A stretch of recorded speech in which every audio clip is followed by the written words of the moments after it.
Good evening, ladies and gentlemen. This is the High Voltage Racing League. This is the Maverick Cup Series. This is Tarnation TV on YouTube, NASCAR Racing 2003 season. Thanks for joining us on a Tuesday night. We will be at Richmond under the lights. Always a neat, very cool track. Race number 17, I believe, we're at now in this season with Maverick. 18. So, 18. Right, points are after 17 races. So race number 18. Last week was Montreal, this week Richmond, next week New Hampshire. The return of Austin LaPlante next week, so we'll talk about all that stuff in time. Thanks for joining us tonight, and of course my name is Blaine Dallin, joined by Rod Weston. Yes, sir. Richmond, one of my favorite tracks. I love the flat track stuff. I took a few laps down there. Not really keen on the setup, but there again, you know, that's a setup for an open, or a set not for an open server, but like a fast, you know, a fixed setup, and you have to make it better for everybody. I like a looser setup and something that grabs a little harder in the front, and it does. But you know, hey, it's fun. I got the chance to go out there and do 2 laps with the guys. It was kind of fun out there. Jack Merkel took over the points lead before last week and extended his lead a little bit this week. Forget where he finished last week. Wasn't it first? You have that information, but Jonathan Peavy, they're still in second. Josh Mercurio in third, tied with Paulo Vitor. Rounding up top 5 is Allison Rodrigo. So I'm looking forward to Richmond. I kind of like, you know, that was kind of one of my favorite track. It's a flat track, so.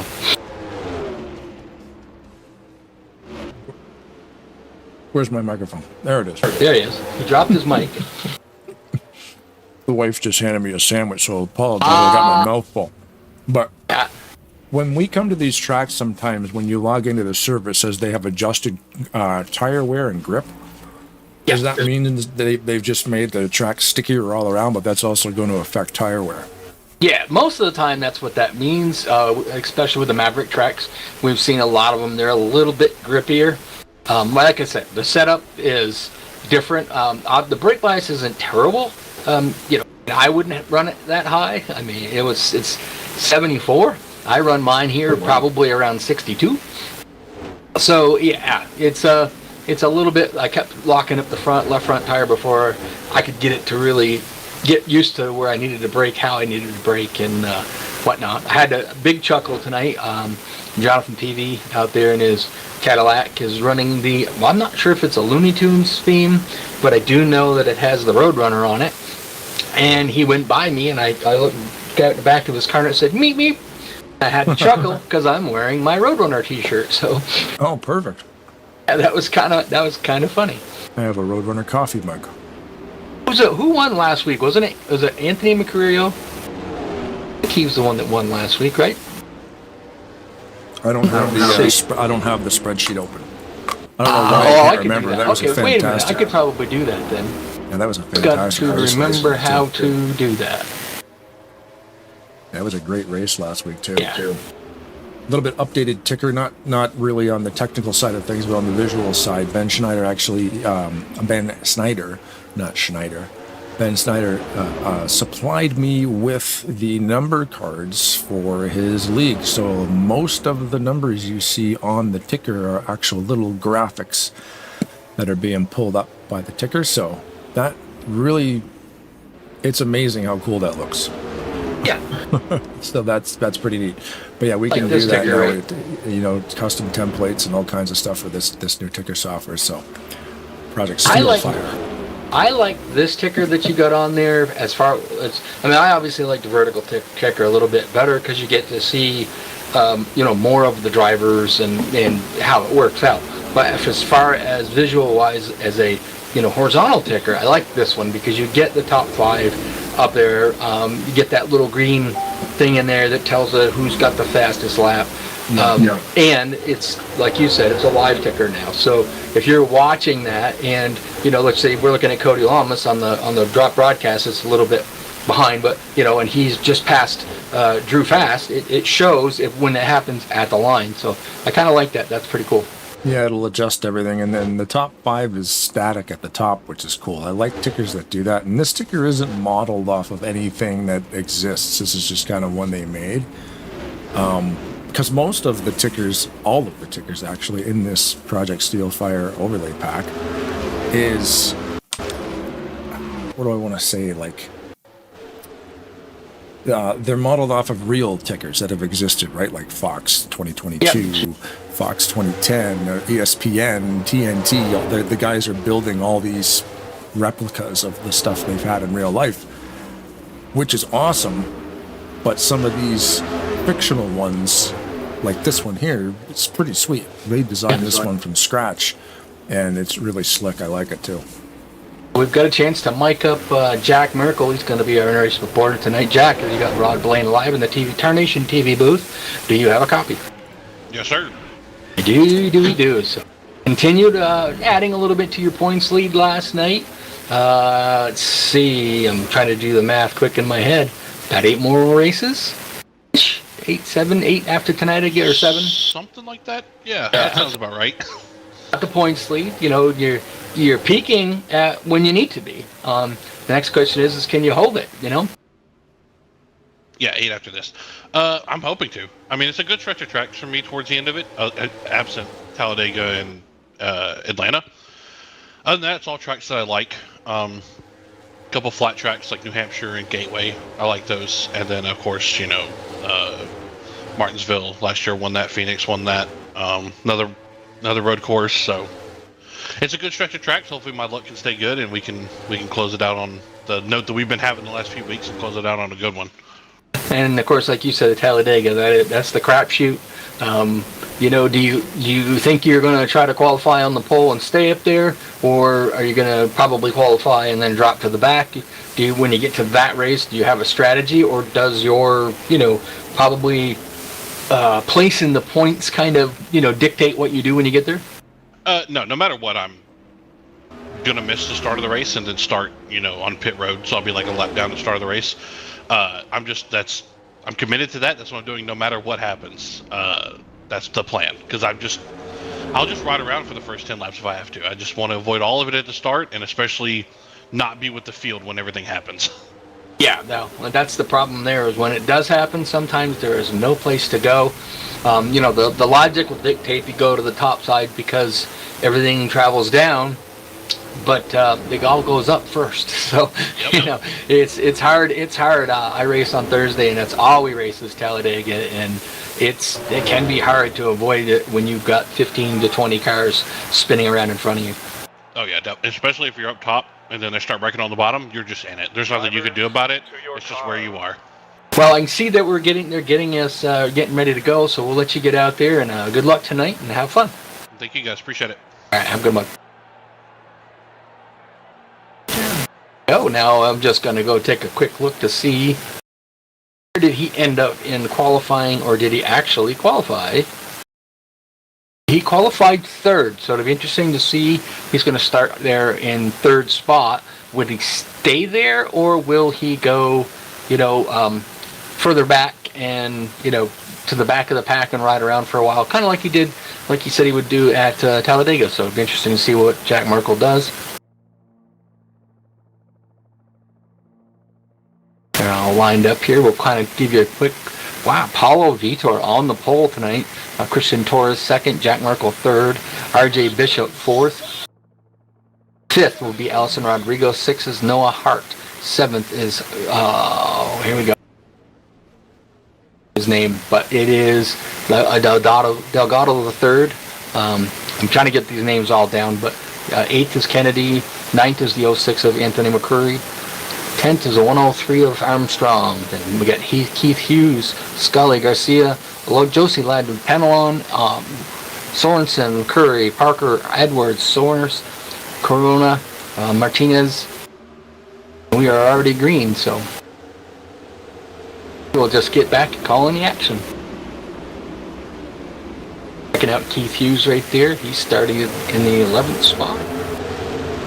Anthony McCurry there just ahead of him in 10th or 9th.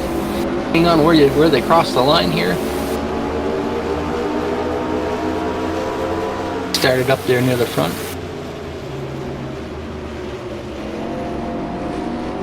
It's all good. We got you. Jack Merkel did stay up front. Currently running in the 4th spot, right behind RJ Bishop. Christian Torres. And right now, Paulo Vitor has got the lead out there in the Monster Energy 99 Ford Mustang. It's running pretty good there we know him to be one of the keyboard warriors, and that it amazes me that how well these guys can do at a short track with that keyboard. Yeah, it's all in those settings. We were talking about that a little bit in the last race, how you can have your input momentum. I think Cody Lamas was the focus of that conversation, because a lot of these guys in this league too run keyboards, and it's really hard to spot. We only know the answer to some of it because we'll literally just ask a guy like, "Hey, what do you use for controller?" Oh, we use keyboard. I'm like, wow. You can see it in Paulo Vitor's car. I tell you, you'd have to be focused on it. I'm not saying that, it's obvious, like some people you can see that are on a keyboard. You have to focus on it. You can kind of see his movements aren't necessarily what you would call smooth, I would say. But, it's very, very, very minute. But then the same thing with Christian Torres. You don't see it at all in his. So closely being pursued by the 81 of R.J. Bishop currently right now. So far, the laps led. We are under caution. Mike happened to turn around and look and see him slowing down. This car's picking him up on the back stretch. Everybody's got to whoa up, find a safe spot to slow down there. It's the problem with the short track. Once the caution does come out, pace car comes out on the backstretch.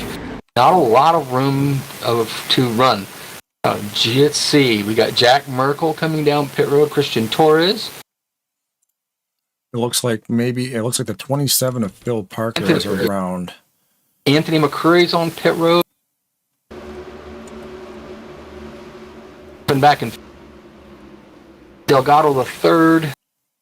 Armstrong in the 103 there.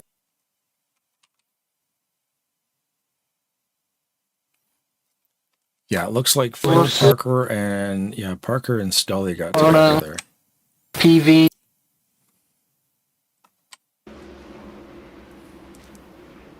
Phil Parker, I believe that's another new one.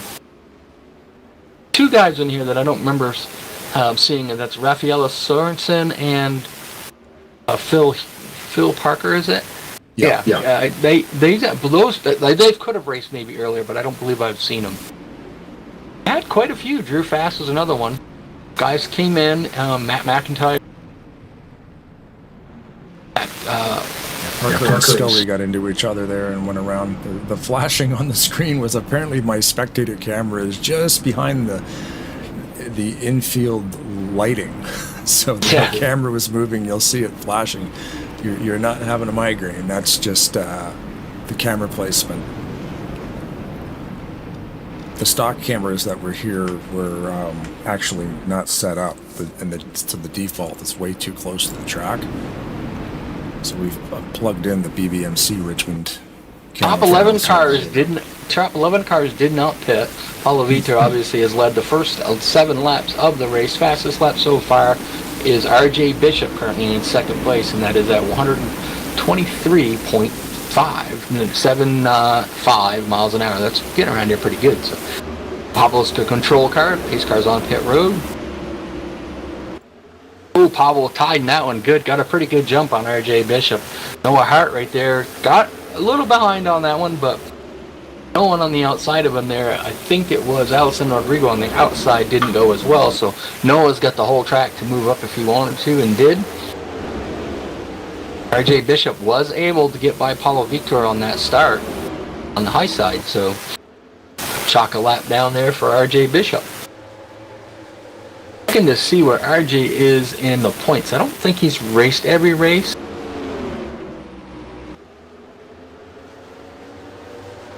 Go way down to the bottom, so I don't think he has, so haven't seen RJ win a race yet this year, I don't believe, so we got to get him up there in victory circle, get a chance to get him interviewed, This is a long season too, 26 races in Maverick, 26. Yeah. I think they're keeping the same 26. I don't know if they're keeping the same races, but I think they're keeping the same number of races next season. It's a long, long season, and I mean, we're definitely down to it. I think counting this race, 8 races left in the season. Mm-hmm. We talked with Jack Merkel, got himself into the points lead last week, and just added to it a little bit last week. So He's just trying to stay out of trouble. Not pitting, you know, that's could be kind of treacherous for him, you know, just because he's going to be back there with all that traffic. But it really doesn't matter, you know, the way RJ Bishop's cranking around this track, I wouldn't be surprised. You know, they're getting around this track in about 22.1 seconds. I think a caution flag is out, yep. And, you know, the last place car that was out there in 29th was about 14 seconds behind. So, you know, at the pace he was traveling, he'd probably be running into black traffic so soon. So this is where this new ticker software is very handy because it's instantaneous. We see the yellows, where the yellow one took about, I had it set, I think, to about 7-8 seconds. Any lower than that and it would trip on itself. This one instantly happens. It yellows out on the track, we get yellow on the screen. So that's very cool. Especially on the shorter tracks. Bigger tracks, not a huge problem, Talladega, whatever. But on these shorter ones, it's definitely a little bit hectic when you're trying to get updated stats, and it's not gonna. It takes 10 seconds to refresh. Like you just said, you know, they're running a 20-second lap. We're 3/4 of the way around before you even see the yellow. Apollo Vitor, Allison Rodrigo, Keith Hughes, Jack Merkel again on pit road, Carby Edward. Trying to get back to the next car, but there's so many cars on the track still. See if we can find a... Drew Fast's car is beat up a little bit, so I would focus probably around him. Oh, okay.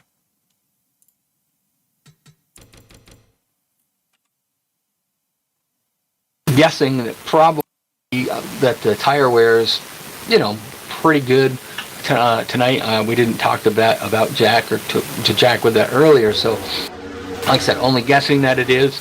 But you know, we see a lot of the top running guys, you know, taking that opportunity to go down and get 4 tires. So far, like Jack Merkel has every caution lap so far. Looks like it might be Kennedy in the 18 at Kyle Busch car. Always cool to see that. Oh, got a little help from Carnby Edward, yeah. Hard on the brakes and waiting his turn, that's the problem. There's a lot of traffic out here tonight. A couple other guys got around there. Augusto. 32 cars out here tonight, so.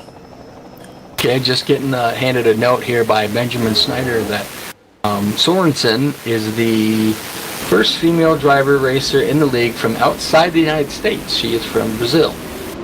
Oh, cool. What number we got? I can't remember. 76, currently in 3rd spot. Kind of a plainish, neat looking car. RJ Bishop on the start right there. Got a great jump on Noah Hart on the outside. Well, again, it's got a clean track. Whoa, we got to turn and spin in turn 1. Somebody drove through somebody, I think. Somebody drove through something. The way it looked from my view. A smoke, white and yellow car spinning around. So Right along with Sorensen there.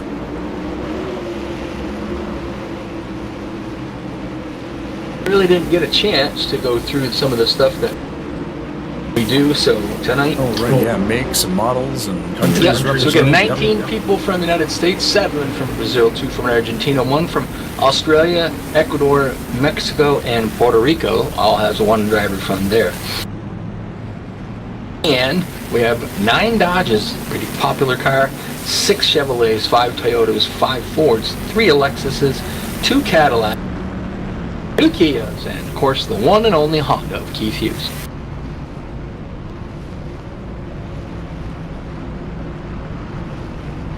Sorensen opting. Oh, you were going to say the same thing. Go ahead, Yeah. bud. You got it. Sorensen You're on opting the to stay out there and lead a lap. We're riding along with her right now, attached to the right side of that car. I like to get the low angles too because we got these cool looking tracks, and I also take a look at them track level. Well, of course, it's a flat track. That's why it's cool. Yep. And get the sun in your face too because we get the sun flares on. Oh yeah. I eventually turned them off. I forget what track it was that I raced at that you come off the corner and you really just couldn't see anything. And I was Phoenix, I think, is like that.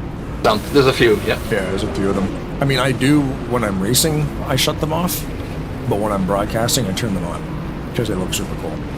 Matt Scully is going to be the lucky dog. Actually, kind of like that car. He's got a Valvoline Alpine, says Ford Mustang, yep, so it's pretty cool. I mean, just kind of a neat, simple, but kind of a neat looking car. Where do we have, well, there's some Sunflare there for you. This pit number 2 camera is actually on the back straightaway. I'll just move that around. Actually, you know what? Speaking of Sunflare, let's blind everybody with entrance camera. There comes the Boy, pace car.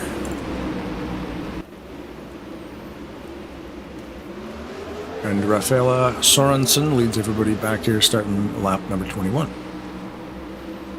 great start on the start there. He just rocketed right off. That Carlos Mendez, Martinez right behind her.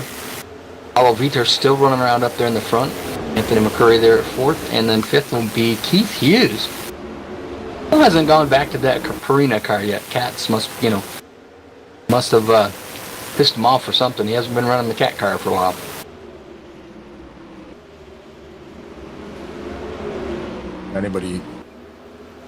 Anybody who owns a cat knows they think they own everything. So Yes, they do. Kind of looking through the field here, Allison Rodrigo up back to 7th position, trying to take and make a pass on Keith Hughes there. Keith is running that high side, so I kind of wonder if they may have based this off from Richmond BR. Richmond BR had a pretty decent outside groove to it. There again, Treg probably made it, and he may have made an outside groove in it, you know. But I love a track that like this that, you know, gives you that option.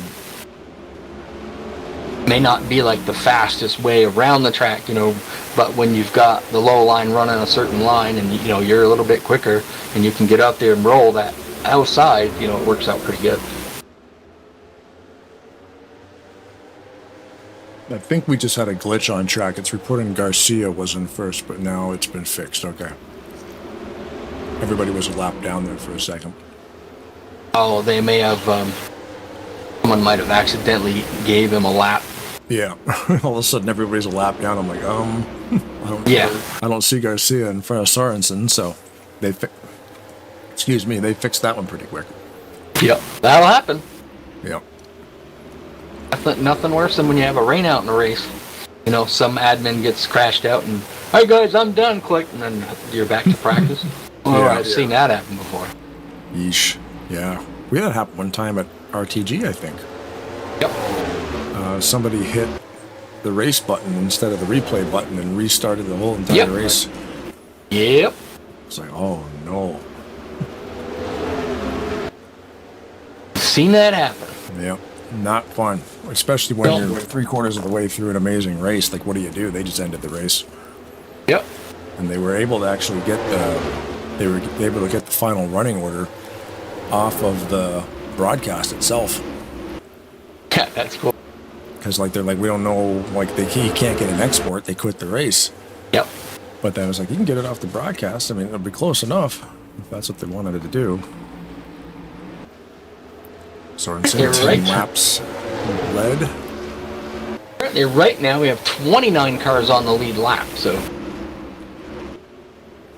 that can change. Just short tracks like this, that can change real quick. Yeah. I think the worst one that I've ever had was a Martinsville race, open setup. We were running the kid that eventually won the race. I was all over his rear bumper, and just as soon as I'd get beside him, you know, caution would come out. Get back out there, and we'd go about 2 laps, and I'd get beside him, and then caution would come out. You know, and it was just getting kind of frustrating. And all of a sudden, I think we had 5 laps to go, something like that, or we were getting pretty close down to the top 10, you know, last 10 laps, around that general area. And I'm standing there, and all of a sudden, I'm looking at windows, and I'm just going, no, you know, I had this thing. Well, come to find out, the whole server crashed. So I ended up finishing second. The guy that won it. The guy that ended up winning it was so happy because you had me every time. It just, caution kept preventing me from getting by. See that Figueroa was able to take over the lead. Uh-oh. Yep. Turn around to see Menendez. No. Martini. Yeah. Around on the front stretch. I don't think that's going to cause a caution. Single car spin. Carlos Martinez, number 25? Yes. Gotcha. Just spun it around there coming off of turn 4. Down into the grass. Got her going. You were talking before about this might be a BR, the version of this, a Brian Ring version. Is the real Richmond a high groove track? In real life? Yes, it can be. Oh, it can be. Okay. So we have caution out now. But it can be, it really depends on rain, depends on weather, depends on, how much driving gets out there. Because as the bottom groove rubbers up, it starts to lose grip.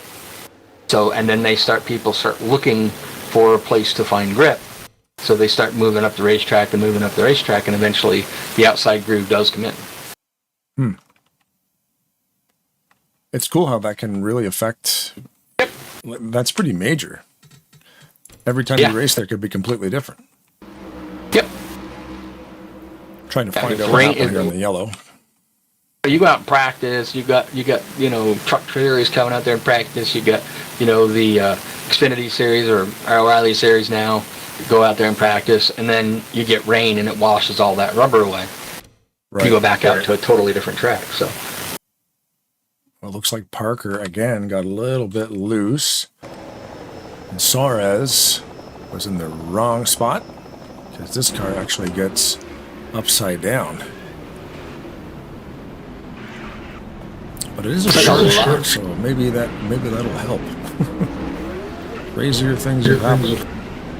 Was a few drivers that didn't pit, but I believe those are all lap down cars.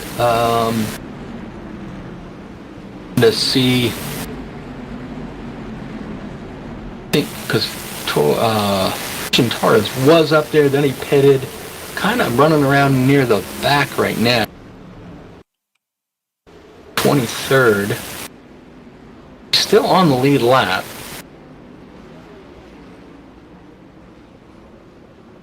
Back of his car shows a little bit of damage, so this puts Mikel Figueroa back out front after the pit stops.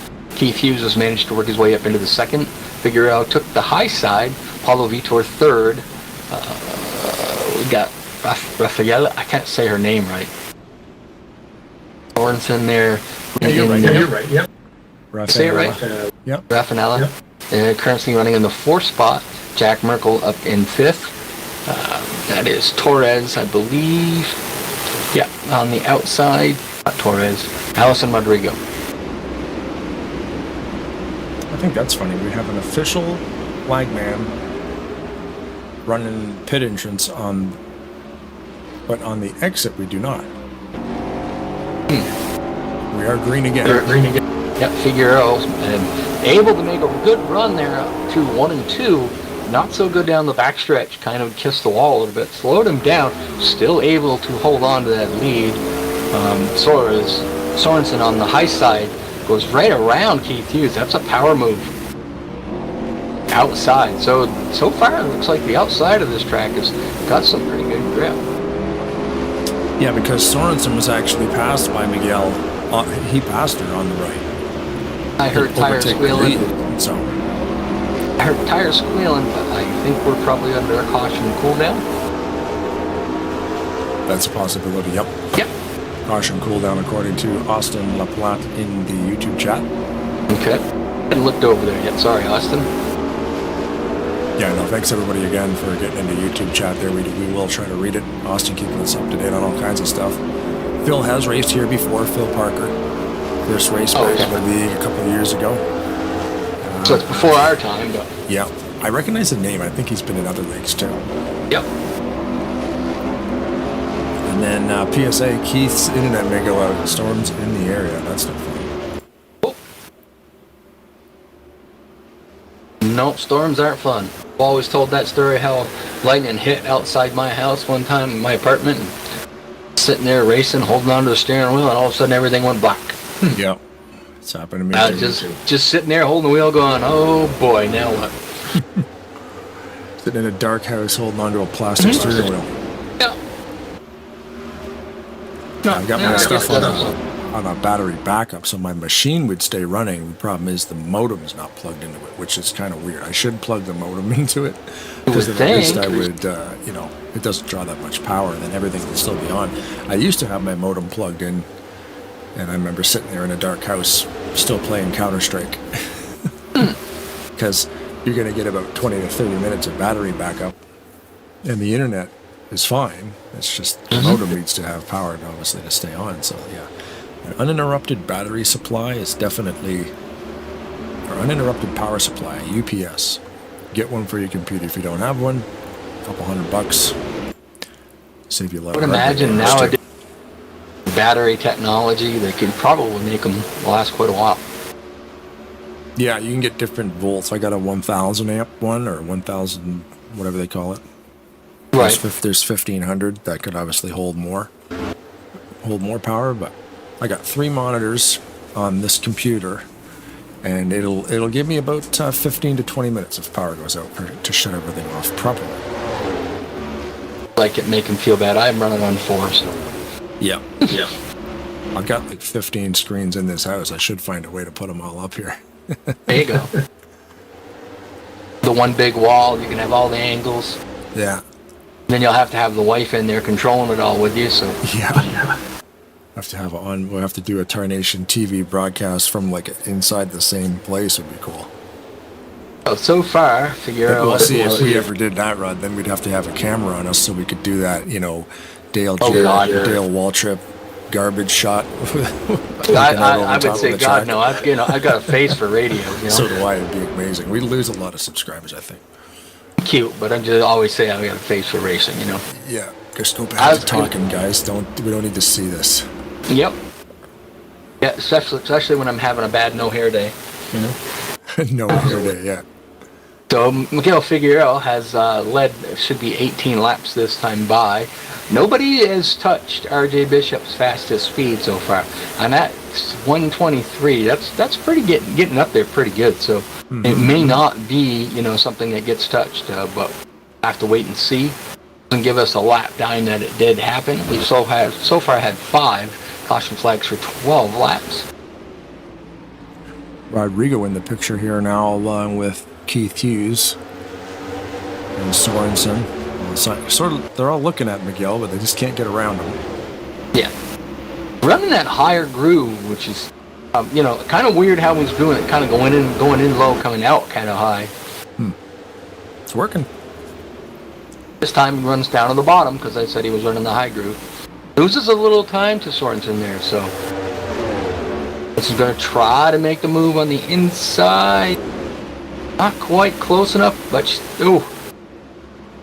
trying to get down there. Keith Hughes goes to the high side. I see a bunch of smoke in turn 2 back there.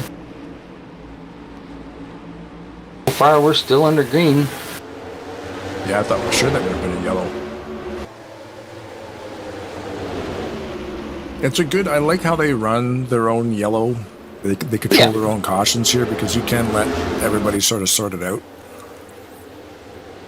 Especially on the road courses, because some of those tracks are so long. The only thing I could see that would be hard for that is if they are trying to do that, but they're doing that with admins that are racing. Because, you know, it'd be harder for everybody, all the admins, even if you had 8-10 admins out there, they may not all be in a spot they could see the caution relationship to them and where it's happening.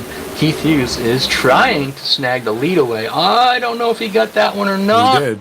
Oh boy, that was close though. He was sideways off the corner. Jack Merkel coming into the picture there in the high side on the outside of Hughes. Kissed the wall just a little bit.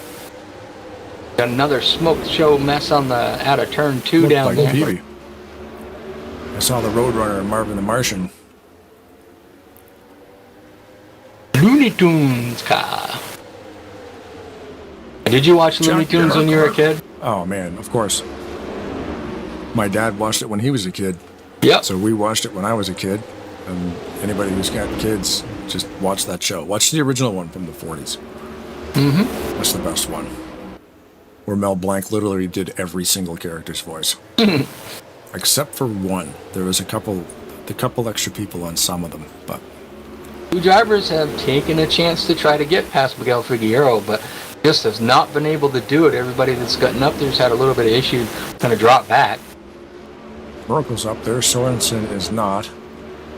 Merkel went up there a little bit ago and tried to get it away from him, but caution flag is out. Just about the time that Merkel was about to make his move, did a caution flag. Now I would imagine that was a fairly decent green flag run. I imagine probably most of the front runners will probably come down pit road and pit. Yeah, you're right. Maybe we'll check. We'll lean on that for now. Pits are open. Everybody's turning down there. It looks like they're going to do it. Yeah. Armstrong, who I believe is a lap down, of course, so he has to stay out.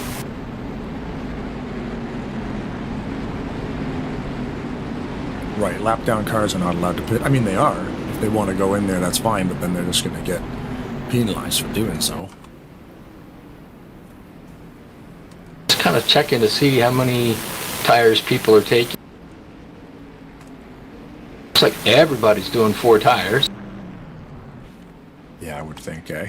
That would be a smart move, I believe. Chaotic pit road, just the way I like it. This isn't iRacing. These cars can come into contact with each other at all times. Oh, it looks like Jack Merkel is going to be the leader off from pit road.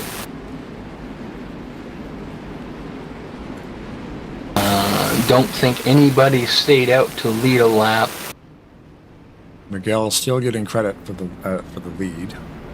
Yeah, that's because nobody went out to try to lead a lap, so he was the leader going down pit road. Torres got credit for that one. You could see it change right there. Went to, okay, so Torres did stay out. Yeah. Okay.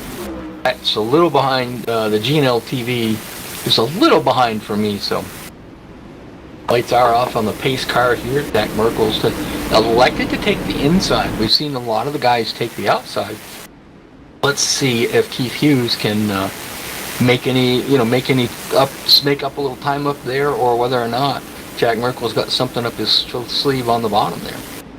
Del Figueroa in third. Christian Torres. I want to keep saying it's Allison Rodrigo in fourth. Victor Delgado the third and fifth. Anthony McCurry in sixth. We knew Jack Merkel had something up his sleeve, and he was quick off the line. Yeah, he's no stranger to this. No. He knows what he's doing, especially when he's up front. That's the place to be. He wants to be. Yeah. It's not the tightest track, but there's a lot of people here tonight, and it is a short one, so. Yeah. I mean, we've gotten so far with 32 drivers that have started this race tonight. Now, normally we do have a lot higher, car counts than that. But some of the short tracks doesn't attract all of the drivers, that want to come. There's not a lot of them that like the short tracks. Looking at it right now, we have, after that, before that caution, 28 drivers still on the lead lap. So we're going to get a couple more of them on there. It should be Mika Carey and Zach Armstrong, if they're still able to and running. They are the 2 cars that are 3 laps down. They'll get one of those laps back on this caution.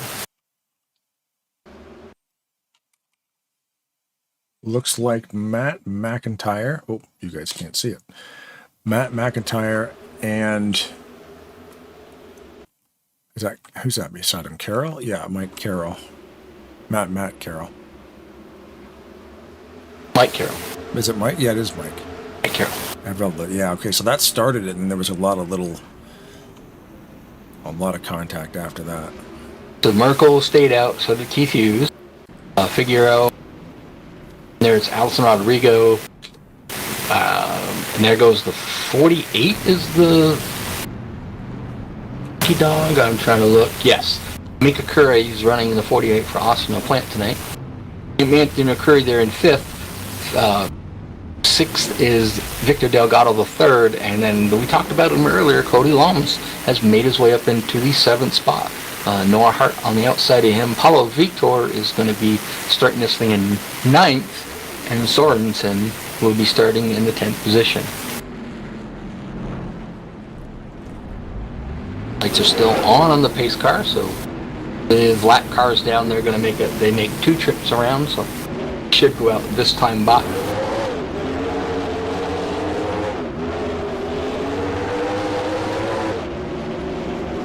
There the lights go. There goes Curry on the high side, taking his lap back to go get his lap back, which will put him 2 down.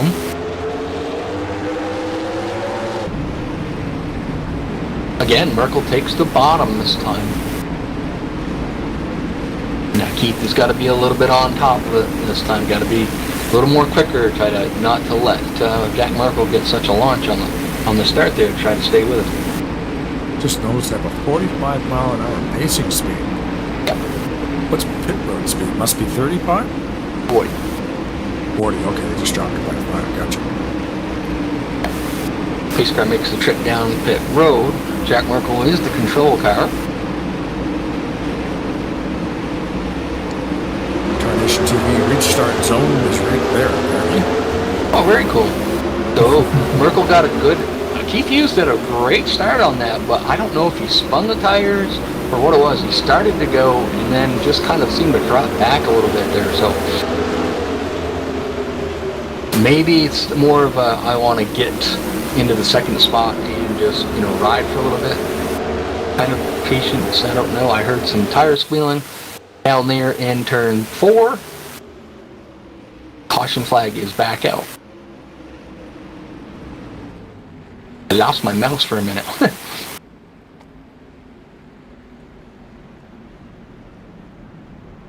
Look at the updated schedule there. You can see next week we'll be in New Hampshire. And the return, yeah. Now the question is he going to come in the DSYE car? Is he going to go... What was the red one? Oh, I'm trying to remember now. He'll tell you in the YouTube chat. Yeah. Yeah, the DSYE one's cool. I like that one because it's a cool color. It's cool design. Yeah.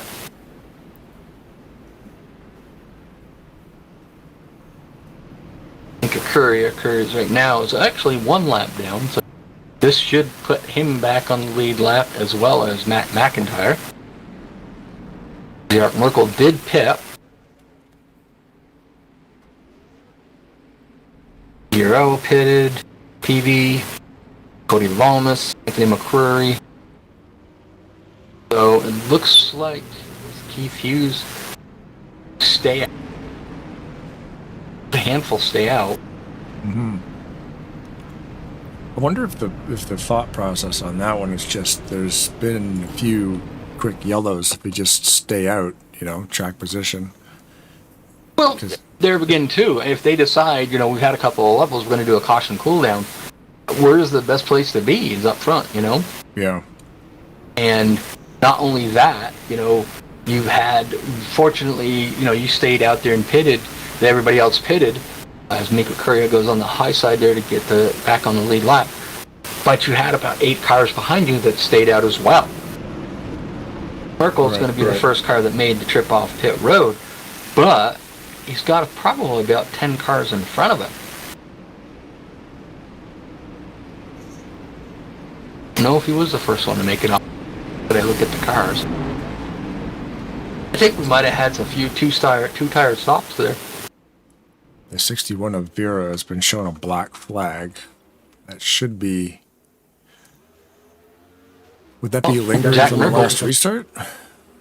Jack Merkel decided to pit again. The pace car makes the trip down pit road. We are back green. Allison Rodrigo making an attempt on the bottom there. Keith Hughes, good strong run on that outside. The question is he going to have enough to go through 3 and 4 to keep the lap lead? I think Allison Rodrigo has got a pretty good run. I think he's going to lead this lap. And does so.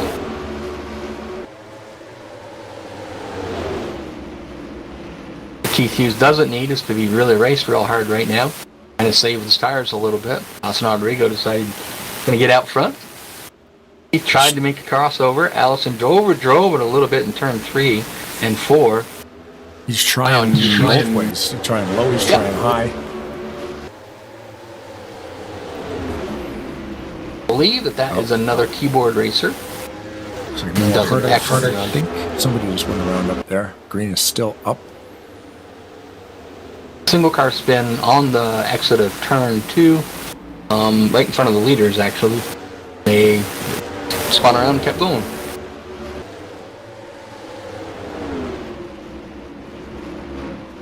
Crashing with style.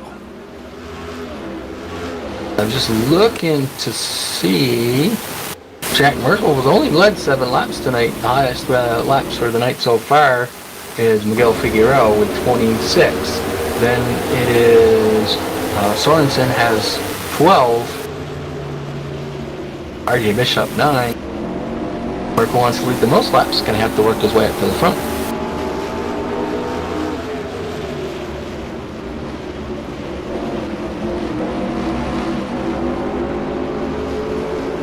Allison Rodrigo currently in 5th place in points, about 252 points back from Jack Merkel, so a good run for him tonight would definitely help out. On board now with Keith Hughes in 2nd spot, trying to track down the 43. Lap traffic in front that you can see might be helpful in the next couple laps. Try to use some lap traffic to your advantage. Cavira's just in front of Allison Rodrigo, trying to stay on the lead lap. That's hard too. If you're a super speedway racer, not a short track racer, you're here to try to win a championship. Got to run every races. So that's an important thing. But you may not be good at all of them. You look at Jack Merkel. We haven't seen him really falter too many times at tracks. We've seen him have issues, but not normally, Jack Merkel issues. It's Jack Merkel been caught up in something that he just, couldn't avoid. But some people just aren't short track racers, and some, aren't really even super speedway racers like me. Well, and then here at Maverick they run Cup, but next year they're switching for they're staying Cup. They're running Cup physics, except at the super speedways. Right now, Cup physics at the super speedways, it's a little tough to pass. So the change comes next year at Daytona, and Talladega will be run with the Craftsman Truck Series physics. They'll still be running, of course, this Gen 6 BR15 mod. But it will be very exciting super speedway racing when they use the truck's physics, so that'll be exciting. Yep. Yeah, make for some better racing for sure. A lot better for the suck up as far as with the trucks. The trucks have like they punch a bigger hole in the air, so the vehicles behind it seem to suck up a little bit easier, so that'll make it better. With the Cup Series, the Cup physics, sometimes it's just a little bit kind of hard. You have to really be on your P's and Q's to stay behind somebody like this. So if you're out there by yourself and you get drafted by like 4 or 5 cars in line, you may not be able to get behind them and stay with them. So trucks, yes, the Cup Fair says it's not so easy to do that sometimes. Yeah, because the trucks still have less power, but also no restrictor plates. Right. You're really able to use that draft to your advantage. Less but more, if you look at it that way, yeah. Allison Rodrigo right now currently being hunted down by Keith Hughes. He has looked down there for a couple of times under the bottom. Has not been able to make it happen yet.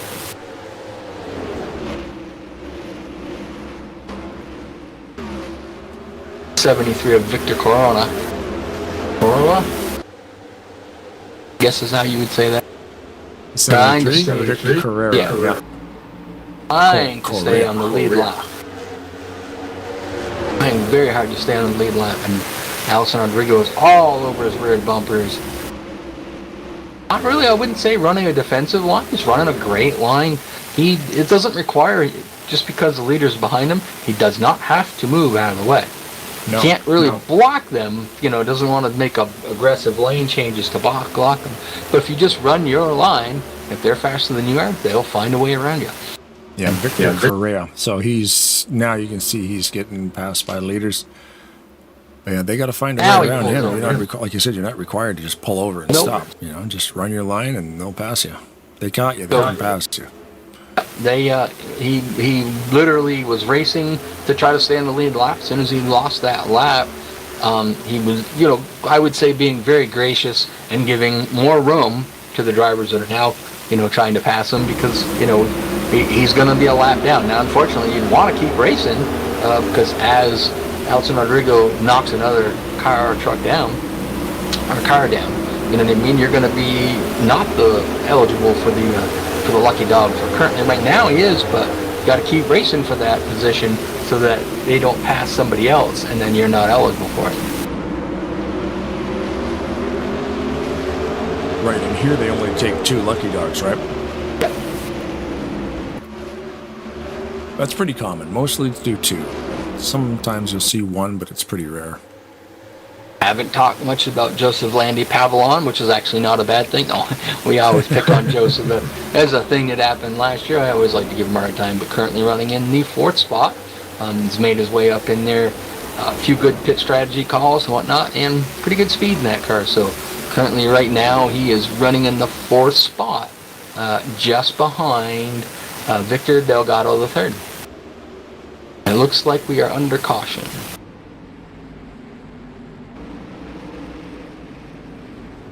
Caution flag number 8, I believe. Somewhere in turn 2, there is a lot of skid marks and some smoke. So.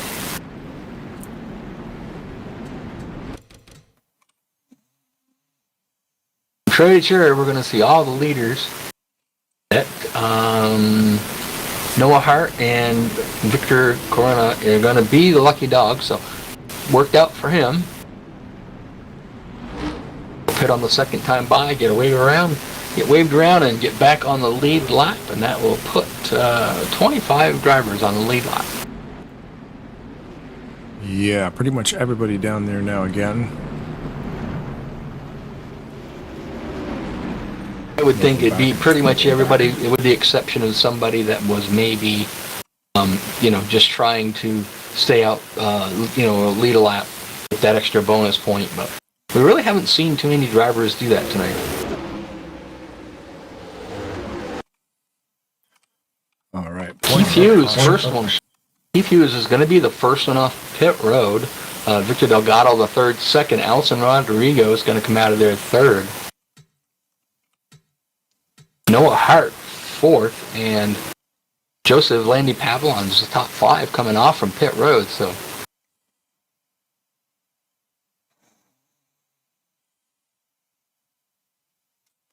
it looks like Lucas Kennedy again. Got a little bit loose, spun himself out just a little bit, and then contact there with Martinez in the 25. Not crazy contact. Well, like I said, I drove the setup before. I kind of got the feeling from it that,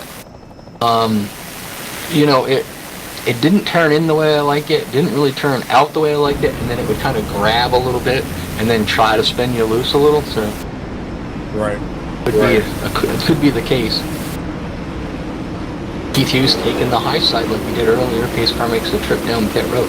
Keith Hughes is going to be the control car. We've got Victor Delgado the third on the local side there. Victor got a good start, but he was a little bit further back on the start, making up for it though going into turn 1. I don't know if he's going to have enough to get by Hughes on that, who's got the good run off the high side.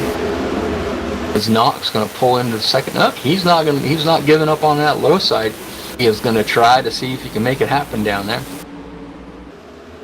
Doesn't get it done, goes back up, tucks in behind Keith Hughes, right in front of Joseph Landy Pavillon, who's now in the 3rd spot. Looking to see how many laps we have left. We've got 60 laps left, so. Yeah, that's another thing I find with these new tickers too. It goes into countdown mode halfway through. Really?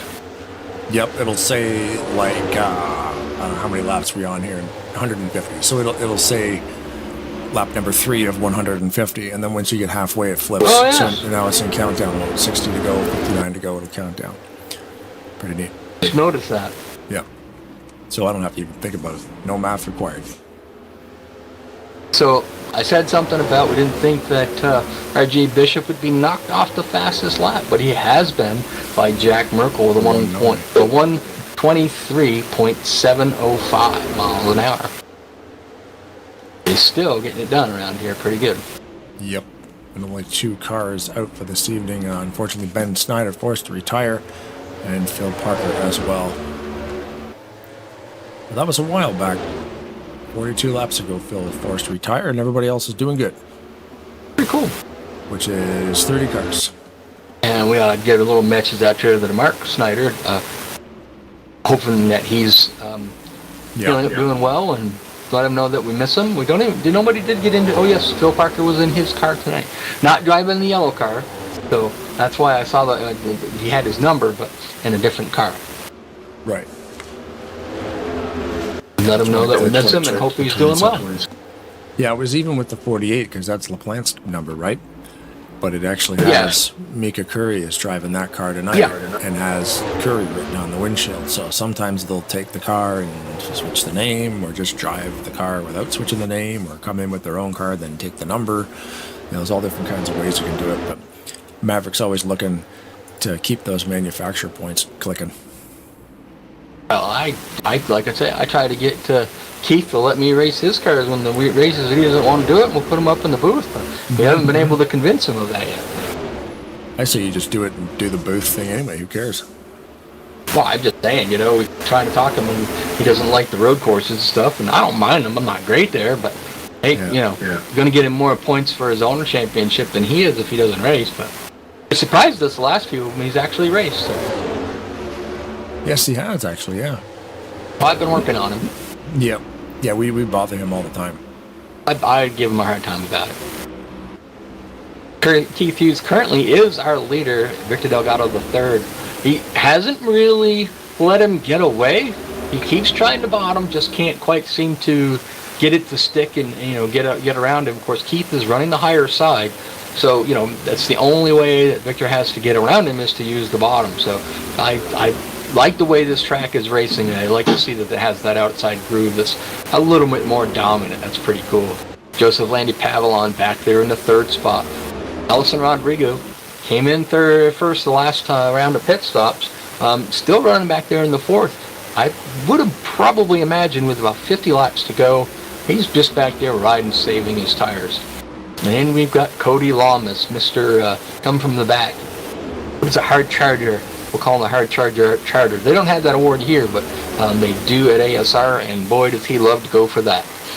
Every single week. Every single week. Anthony McCurry's currently running in the 6th spot. I believe he was I don't think he was one last week, but he was pretty quick there at Circuit Jovinville. Yeah, that was a great race. Jack Merkel currently running in the 8th spot, just past Mika Curry for that, to 7th. Then Mika Curry drops back one, running 7th in the Austin LaPlante car, the DSYE car for tonight. Okay. I'm looking at the chat. Yep. Don't recognize the name. And it's got a green guy with his hand up, like, talk to the hand.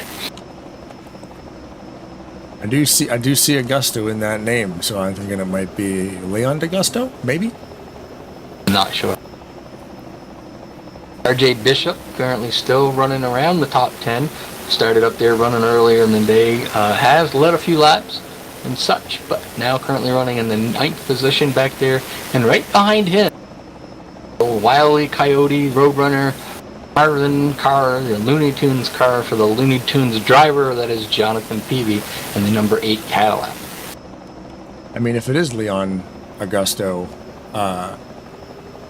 currently driving and texting at the same time, oh my goodness.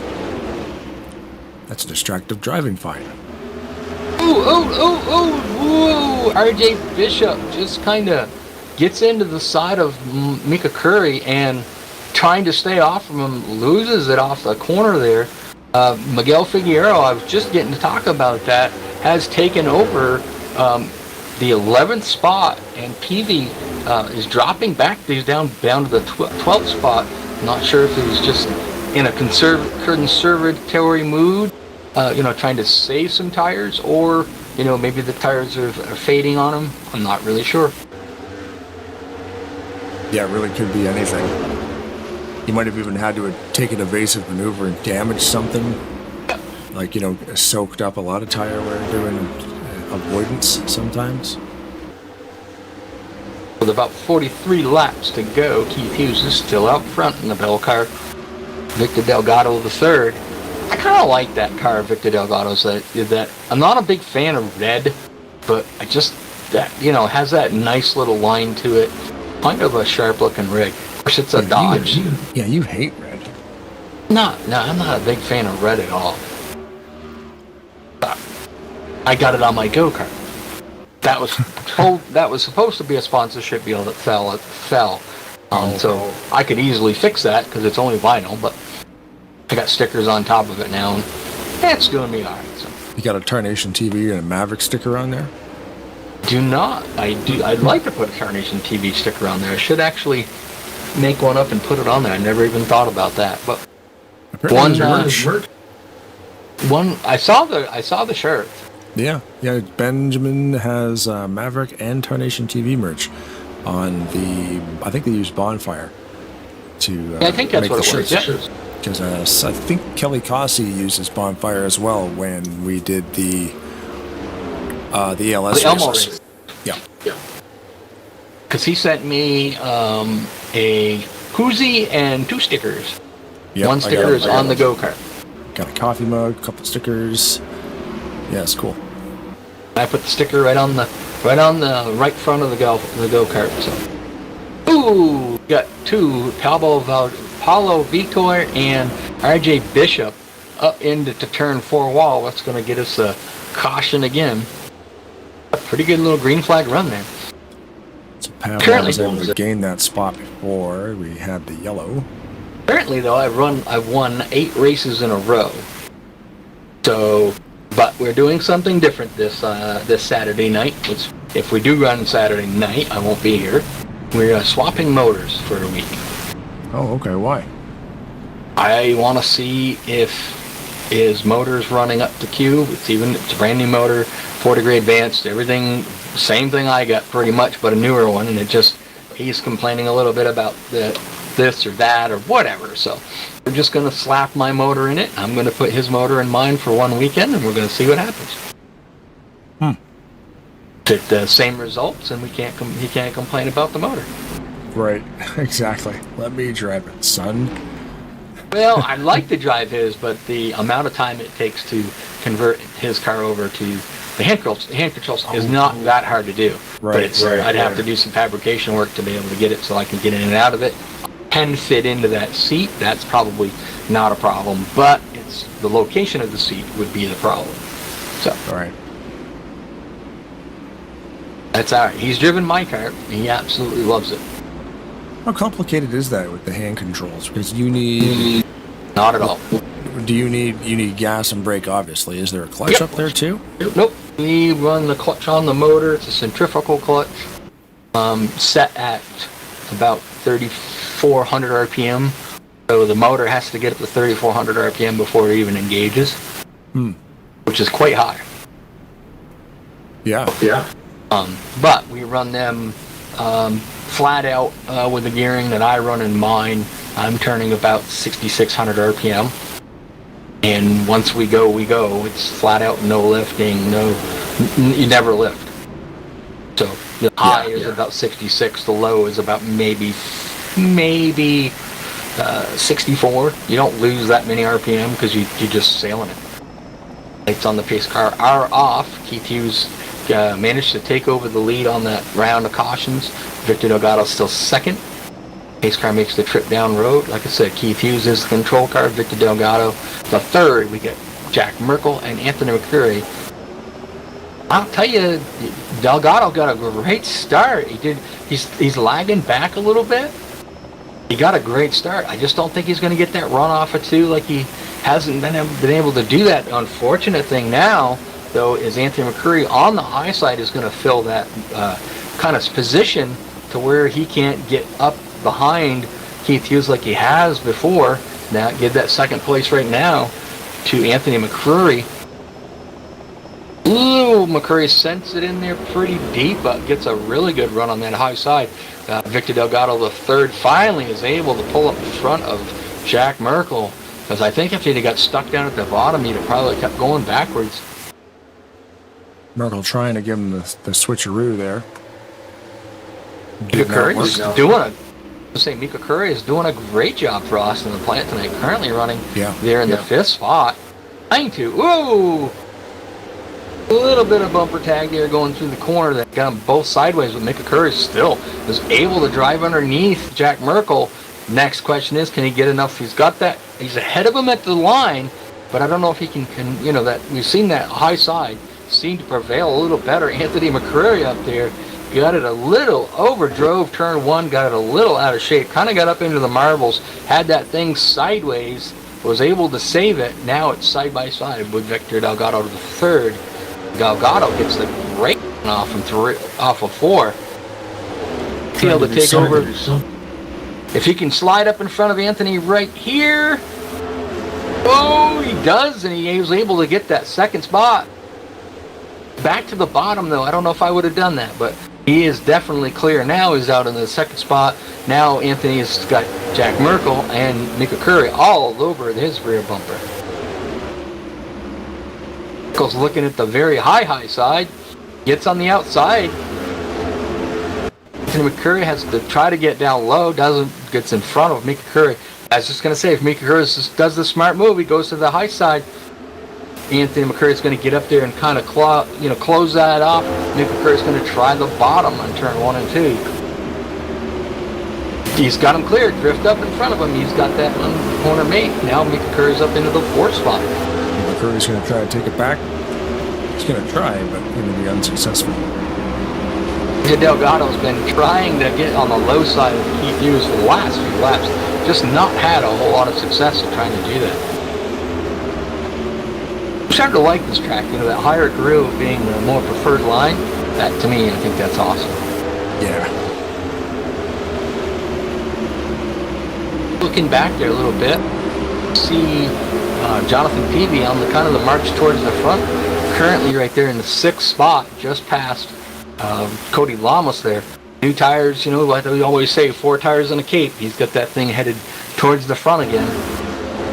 Like you said before, I thought he was kind of dropping back and kind of might have got into a situation where he used up his tires and had to do something, you know. So now that he's got equal tires with everybody, he's starting to show that his car is still pretty stout. How far can they go on a run here? I never even thought to ask that. The pit run. If they do a full green flag, in the garage it says 66 lap. So but that doesn't mean, I don't know what they're running. If they're running 2X, it could be a little less than that. I think you'll probably run out of tires before you would fuel. Just my thought. Jonathan Peavy making the move on Anthony Curry on the bottom. Touched a little bit on the exit there. That allows Cody Lamas to get by Anthony as well. So Curry's dropping back. Kind of got shuffled back there a bit. Keith Hughes led the most laps. Keith Hughes has led the most laps so far. He's led 40 laps thus far. So this is going to be a great points night, especially if you can come off with a win. McCurry into the wall off of turn 2 there. I think his car is just getting a little bit too tight for him. Look around up front here. I've been watching these guys running just on the backside of the top 10. Jack Merkel right on the rear bumper of Keith Hughes. Mika Curry back there in 3rd. He's worked his whip. Oh, pounds the wall there a little bit off for 2. I was getting a little bit tight on him. Yellow flag is out. That was a pretty good green flag run there. Yeah. Have probably about 20 laps to go when we come back from to go green, so that's going to line us up for a pretty good 20 lap shootout. Yeah, we'll load up here and see if we can find what happened. The calamity. Try to find the calamity. Oh, we had that graphic up a little bit before there. Let me see there. The Fun Coast 500 2027. You can see their qualifying is on the 2nd of March. The race is on the 9th of March. So just like past years, there's probably going to have to be a few qualifying events depending how many drivers show up. It's like everybody. Ooh. Armstrong just hit the fence there in the front stretch. Not sure what happened there. Looks like Dylan Young is going to stay out to try to lead a lap.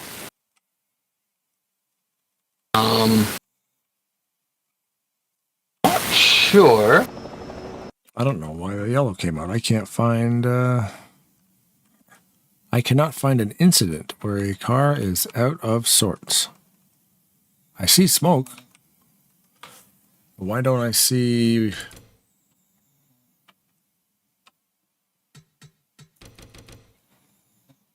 Oh, it looked like it might have been Martinez. Oh, it definitely was Martinez. Yep.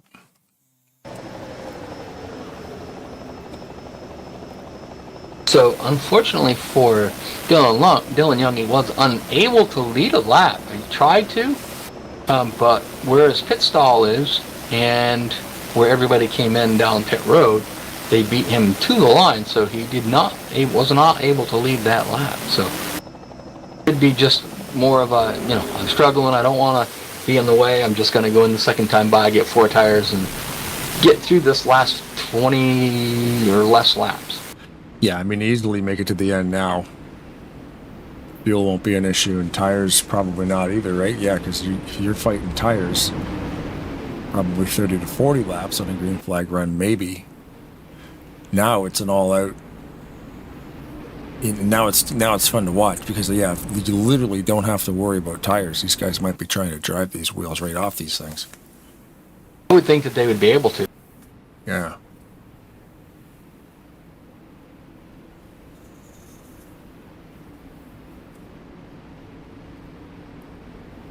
Yeah, okay, so the 44, Matt Scully was able to lead that lap. Now was on pit road. Oh, okay. I was wondering. I don't see him, so Martinez is going to get credit this time round. Maybe. Trying to figure out what and how Matt Scully went down pit road, but yet kept the lead. Yeah, that is weird. Believe that's what he did. But lights are off on the pace car. Matt Scully toes the bottom. He is our current leader. About 18 laps to go. Ooh! He's used a launch. Them guys have got... Oh boy. Scully did not get a very good start. No. Yeah, he was definitely getting flanked by everybody because they saw him moving mighty slow. He was still on old tires. There's a lot. Makes sense. He's gotten pushed around by Kennedy. Coming off the corner just a little bit slow. Martinez is dropping like a rock as well. So he's on old tires. Back under yellow for that incident. Yep. That would be, just off the corner, and he was going so slow that Kennedy did, in my opinion, that's the way I saw it, but, he just didn't have anywhere to go and into the back of Matt Scully.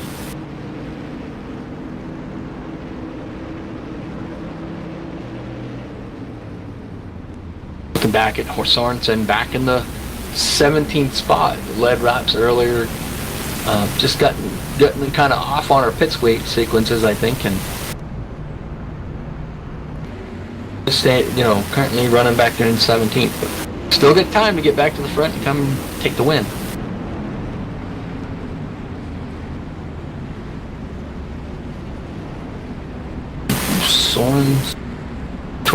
Christian Torrens is going to be one of the lucky dog, as well as Victor Delgado, the third laps down. When did that happen? I missed that one. He was up there running. Yeah. Yikes. Must have had something happen because he was running up front most of the night. I mean, he has ran around up there most of, earlier in the going, so. Doesn't show as though he led a lap. I thought he did, but he was right there. Yeah, I'm going back in the replay here on Delgado and see if I can find what happened.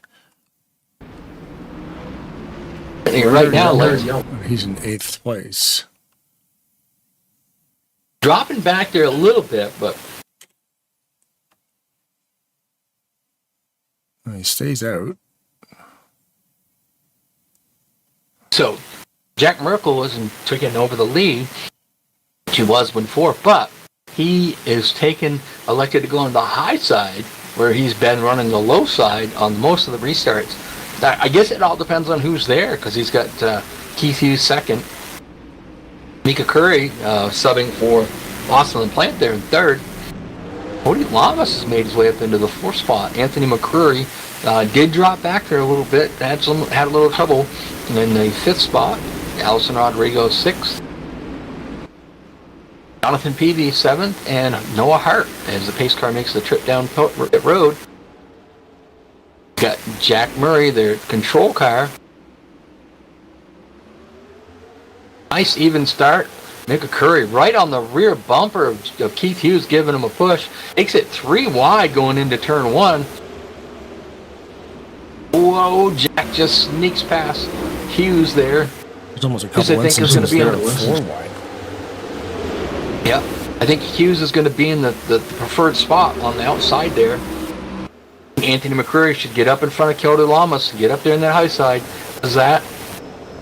McCreary goes to the bottom. I was just going to say Anthony McCreary's going to dry down there. I think he's just going to, ooh, wow, that was really weird. I think Keith Hughes touched the wall, touched Mika Curry. Anthony McCreary hit the wall there on the exit.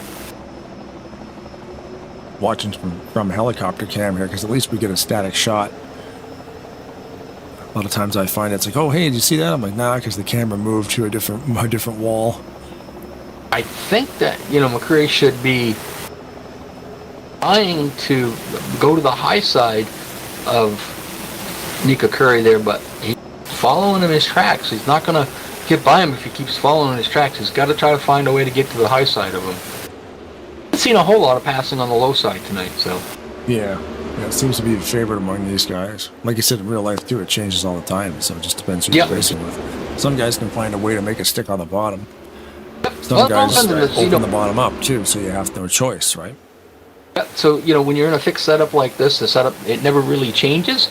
What does change, though, is your tire wear and how it, burns up the tires. Bottom could be a little harsher on it. Even the top could be harsher on it, but it's a quicker way around, so you're going to go the quicker way around with it.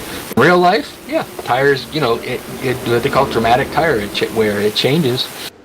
Curry off from turn 4 there, sideways with it, almost enough so that we could see the sponsor on the side of his car, and driving it. Never lifted, just drove through it. Sponsors love that stuff. Mm-hmm. Hey, look at this logo. Getting down with Teresa. I just turned around and look. We're 8 laps to go in this race. And where'd the end of this race go? It went by so quick. Now, I wonder, looking at this top 5 or 6 here, if anything's going to change from now to the end. I don't think so. No green from here to the end. I don't believe we're going to see much change in the top 5. We just see RJ Bishop coming off from pit road. But it could, it potentially could. Mika Curry has been really, really trying to get that bottom groove to work. And I think that's where the change could happen, is if he keeps doing that and McCurry behind him says, all right, go for it. I'm going to go on the high side of you. If he can pin him down to that bottom, quite possibly that could be probably one of the only changes we see. Yellow. Oh, boy. Had to be just before the line, because normally when we get 5 to go, that's the point of no return. But if it's before they hit the start-finish line, which this one was, so this is the last yellow of the night. We'll have probably 2 rounds, laps that are just for everybody to pit if they want to. and then we'll go 3-lap shootout. And which is always, kind of crazy, but that's what we do. Yep. That's how they run their rules over here, and that's the way they do it. We have 3 retirements for the night, unfortunately, for Drew Fast, Phil Parker, and Benjamin Snyder. We have 4 cars that are 1 or more laps down. That'll be Christian Torres, RJ Bishop, Victor Delgado III, and Zach Armstrong. Other than that, we have 25 cars still on the lead lap. You got to think of it this way.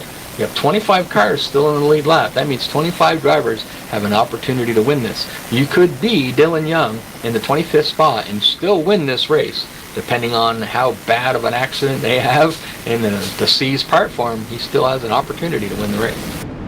Would there be enough time to even bother?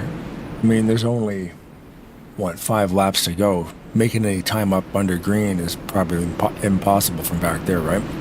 If you would, nobody, I think the only way you're going to do that is if you're Dylan Young and you're you're in 25th, I'd put tires on. Why not? What do you got to lose? You got nothing. You're going to go back out in the same position you are, but you're going to have fresher tires than we'll say 5-6 guys in front of you. There's a potential possibility you could make those 5 or 6 spots up. That's, is he going to go much higher than that? I really kind of highly doubt it. As you can see, Christian Torres just went by, getting his lap back. He needs to pit, 4 fresh tires. He's back on the lead lap. Can he do that on a wave around lap? Can he go into the pits and grab? I believe that's the way they allow you to do that. But this could be a shortened caution. I'm not sure how their rules go. They went for the shorter caution. He wouldn't have time to. So, right. Jack Merkel control car on the high side. To see how this starts off. Anthony McCurry holding way back on Jack Merkel, which is surprising. Mika Curry right there on the rear bumper, not quite pushing Keith Hughes, but if he hit him a little harder, he might have been able to. Curry trying to sneak around the side. Mika Curry, there's a couple of cars spun around there. It's off Sorensen on that back side, on the back, coming off for turn 2 sideways back there. Right now, Anthony McCurry crosses the line in 3rd spot. Top 3 is going to be up for grabs here, that's for sure. This is a race for 3rd, not so much to win. There you go. Wow. McCurry, I don't know if that was a good move. I don't know. He's got to try to go for more positions, but I don't know if I would have gone to the bottom. But unless he can pull that off, Mika Curry gets loose off of turn 4. That opens the door. Now it doesn't look so bad for Anthony McCurry. He's making it stick. Last lap, white flag in the air. He's got to do a slide job on him. He's got to get in there, deep slide up in front of him, and take that position away. Oh man, he's trying. He's trying. Oh boy, this is going to be close for second. Keith it's going to be Keith Hughes. Wow. Drag race for 2nd place. That was Jack a great Merkel wins. finish. That was a great finish. Yeah. Sorry, we weren't focused on Jack Merkel, but the race was for 2nd place. That's for sure. Yep, so we got Jack Merkel winning, Keith Hughes 2nd, Anthony McCurry 3rd. 4th is going to be Mika Curry subbing for Austin LaPlante. Cody Lamas in the 5th spot. 8th, Jonathan Peavy.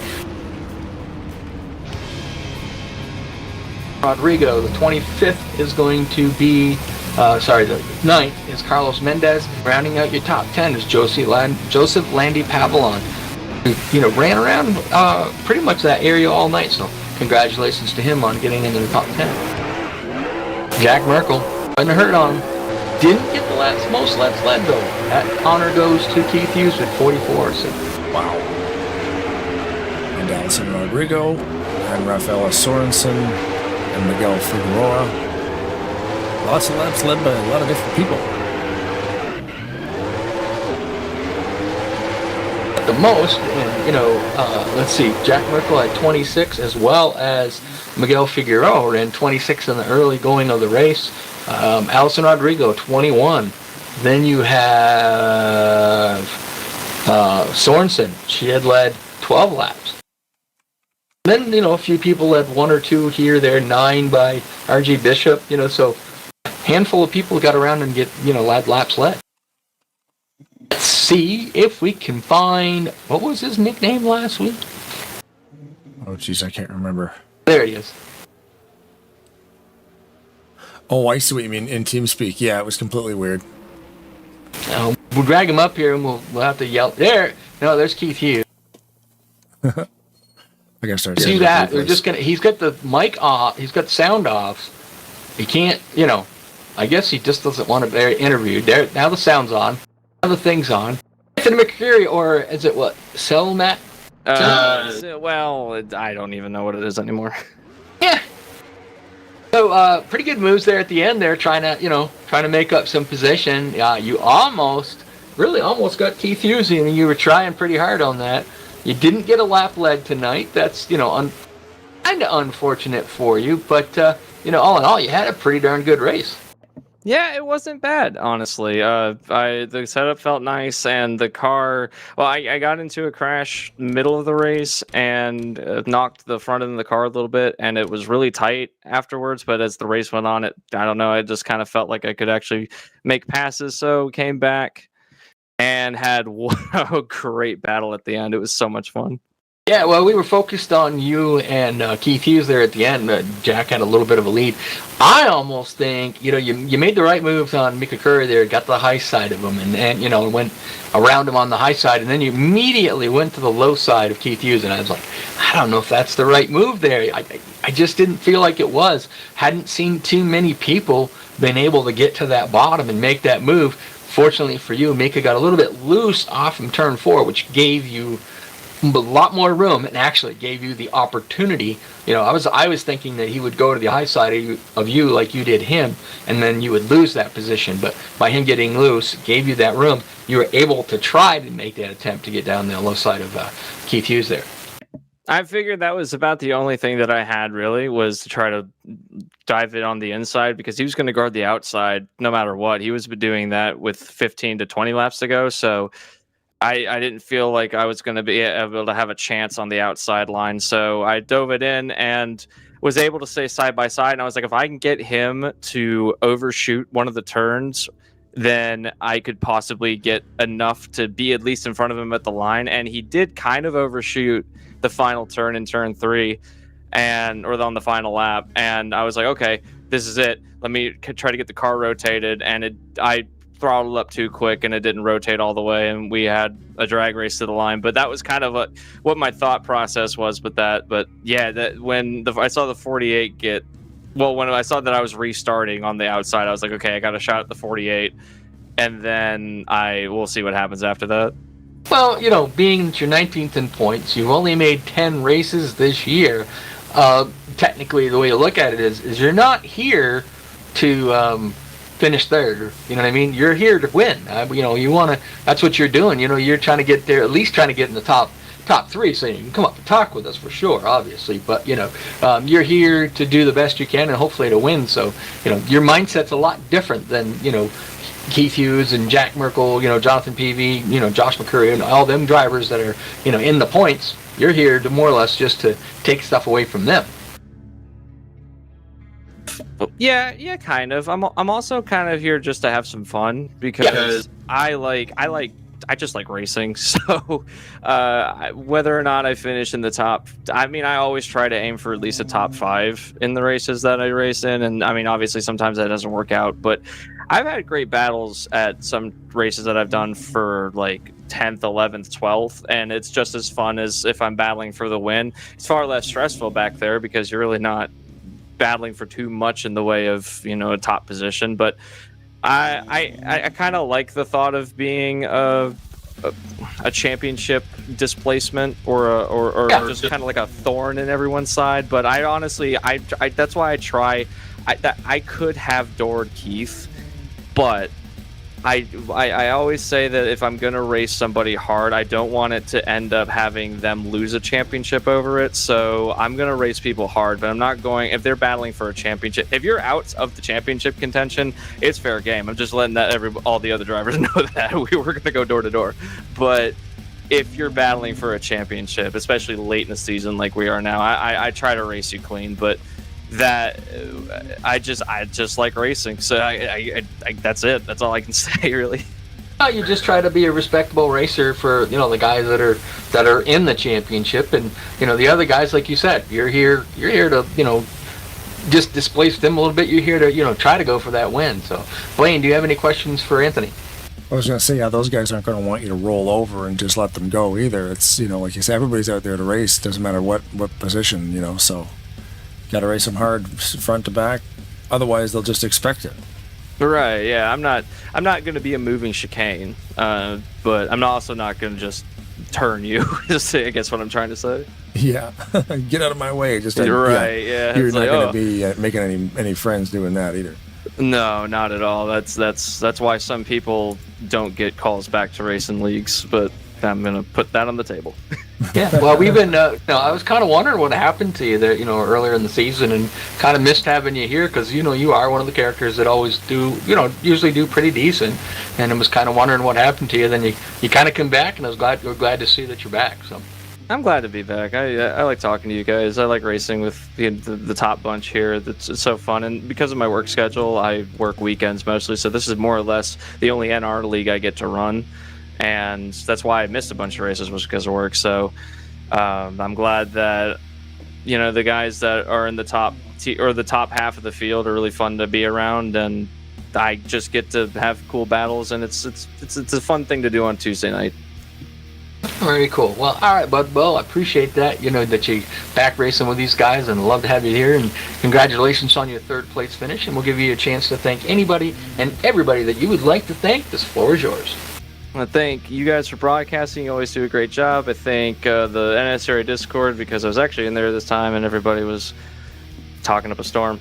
Do my spiel. If you want any of the things that I've sim racing gear, abruzzi.co.uk, go there, and all your sim racing news and downloads, mods, everything, overtake.gg. So those two websites. If you're into sim racing, not just on this sim, but on any other sim, those two websites. If you're getting into gear, then Abruzzi. If you're not, and you just want to mod games or get skins for different things, then overtake.gg. But yeah, that's it. Perfect. All right, congratulations on your third place finish. Will we see you next week in New Hampshire? I hope so. All right. Well, congratulations, bud, and hopefully we'll see you. Yes, sir. Thank you.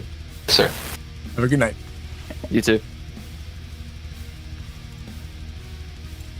All right, the guy that led the most laps over the night, 44 that is, you've got Rod and Blaine live in the Tarnation TV booth. Keith, do you have a copy?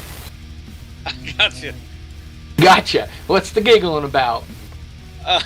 I was making a bet how long it would take y'all to mention how fast or how many laps I got led tonight. Oh, did you win? Oh, yeah, because I was like, that's going to be the first thing they say. Yep, of course it is. Well, you had a great night, some good battles there. Great battle on the end there with Anthony McCreary there. He almost got you, but I still think that the high groove was the way to go, and you ran it pretty darn good up there. Unfortunately, you just let that one guy beat you. Yeah, I was not looking forward to that last caution. I think I had it pretty under control if we'd have kept going green. Then we got stacked up again. I was like, I'm better on the long run, and just didn't have the opportunity to get back out front because I couldn't run the bottom that well. I could run the high side pretty good, and then sometimes I could diamond it, but I didn't like the low line. Well, that's what I kind of like that about this track. I don't know whether it's based off from the Brian Ring version of this track or whether it's something that Tate just went in there and totally revamped and made it a second groove track. But I've always liked it when this track has a second groove. I love a second groove racetrack. The only one I've ever really didn't think that was great was like Atlanta BR because literally you had to run the wall. You couldn't pass anybody pretty much down there. But this track was I thought it was pretty good racing. Yeah, I mean, that's what we try to do for most of our tracks, to have opportunities for everybody to find a line that they're comfortable with. And I only found one. I couldn't find two lines. So that ended up costing me, but I still had fun. Looking at the points, you're in the points lead out of the drivers that have only run 14 races. So that's 14 race championship, right? Yeah. Unfortunately, you got a few of the guys that have run all, now 18, and you're in the 15s now. But Josh Mercurio wasn't here tonight, so that trophy that you got there, you might surpass him. he's got a little bit of a lead on you there, and he didn't show up tonight, so he's going to be 15. So we'll have to see how that works out for points for you. But all in all, you really, had like I said, led 45 laps. You ran up front most of the night. You got stuck back there a little bit and worked your way back up. Good strategy calls and smart racing. I said you're off by one. That's all. Just got to get that one more. Yeah, that's all right. It happens. Well, we'd convince Jack Merkel to stay home, maybe. But if we did championship based on just oval races, I'd be leading. So what you're saying is if we threw out the first like your fourth worst tracks, you think you'd have the ones I points? didn't show up to, or the ones that I didn't go? I didn't show up Daytona. I was out of town. Yeah. And you won it last year. Counting that one, I'm still winning the oval championship. There you go. Blaine, do you have any questions for Keith? Before the race, Rod and I were talking. You haven't had the cat on the car the last little while. What's going on? He was thinking the cat was being bad or something, so you told him no TV time. I got a fourth cat, so I can't run the 3-cat car because it would be discriminatory, and I don't have room to put the fourth cat on there. Oh, there's always room. And so I would find that offensive if I did that. So I gotta retire the 3-cat car. Just gotta put it on the windshield. I mean, it's not like you're really looking at it, right? Well, I would believe that with some of the drivers tonight. Mm-hmm. So it's totally a redesign now. We got a new car coming. That's a new mod, yeah. Awesome. I just forgot what I was going to say. I started laughing. Yeah. Either way, it was a pretty good race. We did have some, pretty decent green flag runs. So, for a short track, and a flat short track like this, I mean, it's so easy to overdrive one and run into somebody. And we saw a few of the accidents, for the most part, right off on 2, which would be kind of what would happen. People would get in a little too deep in 1 and send people around in turn 2. But, having as much green flag runs as we did tonight was actually pretty cool. Yeah, it helps. We only had like 32 people show up. It's unbelievable the amount of cautions that happen because 8 more cars come. Like if we max 32 cars, we would rarely have the caution fest. Like even though the night wasn't great, it's still pretty decent with green flag runs. But 32 cars is kind of like the magic number. Anything over that, it's a crap show. I mean, you've seen it multiple times. Yep, it happens. But and a lot of that too. And no disrespect, you've got some guys out there racing on the keyboard that do amazing jobs. Sorensen tonight, she did an awesome job, and I can see that she was racing on the keyboard. But some people out there with the keyboard warriors don't quite have that figured out. I think the guys that do should sit down and help them get their stuff figured out so that they're not all over the track. Because I have seen some of the keyboard cars, kind of just not really holding the line because they can't. You know what I mean? Yeah. I got a feeling that some of those keyboard guys actually have wheels, and that's how they drive. I got a feeling some of those guys just look like they're on keyboard, but not. And that's okay. There's a few, but most of the keyboard guys are pretty decent, I think. I don't look at anybody and like, oh wow, that guy's on keyboard. Usually it's like, oh man, that guy can't hold a line. I don't think anything about keyboard. All right, but I don't think it is. I don't think it's a keyboard issue. I think it's a skill issue, which is fine. This league is for all skill levels, but you're going to have the growing pains of each race because of that. Yep, yeah, absolutely. Congratulations on your second place finish, and that'll move you up. Maybe you might beat Josh Mercurio, so that would move you up a little bit. But we'll give you an opportunity to thank anybody and everybody you would like to. The floor is yours. Yep, well, I'll thank my family for letting me race, and for all 4 cats, even though they're not on the car. And I'm just congratulating myself for being the oval champion. I'm going to go ahead and call it now. There you go. We're going to call it the halfway season, or we're going to call it oval champion, and I'll make my own trophy if I have to. Send me a picture. We'll put it on the broadcast. Nice. All right. Congratulations on your second place finish, and looking forward to see what you're going to do for us next week then. Where are we at next week? New Hampshire. Flat track. It's almost better than one of the best racetracks out there. Come on. Oh, our version is pretty good, but it's still bad. All right. I know that you like. You should drive. You should take one race and broadcast while you're driving. I would, but I'm not sure I could do it with the setups that you guys run. I mean, I had so many suggestions for the setup tonight. I run a car right on the ragged edge of being, just right on the edge of being loose, and it turns. And so, I don't think I could. You don't have to come win. You could just come have fun. Oh, I gotta go fast, have fun. Yeah, it's not all about winning.